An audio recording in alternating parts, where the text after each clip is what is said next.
Security forces का कोयटा के मुजाफाती इलाके गजाबंद में भारतीय स्पॉन्सर दहशतगर्दों के खिलाफ ऑपरेशन शदीद फायरिंग के तबादले में 10 दहशतगर्द जहन्नुम वासिल। जराये के मुताबिक सिक्योरिटी फोर्सेस के 2 एहलकार जख्मी हुए, जबकि हलाक दहशतगर्दों से भारी असलहा और गोला बारूद बरामद किया गया है। मुश्तरका इंटेलिजेंस बेस्ड ऑपरेशन भारतीय स्पॉन्सर दहशतगर्दों की मौजूदगी की मुसद्दिका इतलात पर किया गया है।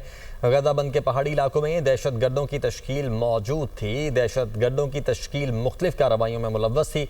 सिक्योरिटी फोर्सेज और कानून नाफिज करने वाले इदारे दहशतगर्दी के खात्मे के लिए पुरअज़्म हैं। तो सिक्योरिटी फोर्सेज का कोयटा के मुजाफाती इलाके गजाबंद में भारतीय स्पॉन्सर दहशतगर्दों के खिलाफ ऑपरेशन शदीद फायरिंग के तबादले में 10 दहशतगर्द जहन्नुम वासिल किए गए हैं, जबकि ज़राए के मुताबिक सिक्योरिटी फोर्सेज के 2 एहलकार जख्मी हुए हैं और हलाक दहशतगर्दों से भारी असलहा और गोला बारूद बरामद हुआ है।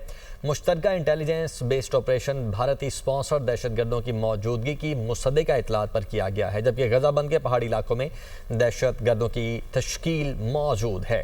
दहशतगर्दों की तश्कील मुख्तलिफ कार्रवाइयों में मुलव्वस थी, जबकि सिक्योरिटी फोर्सेज और कानून नाफिज करने वाले इदारे दहशतगर्दी के खात्मे के लिए पुरअज़्म हैं।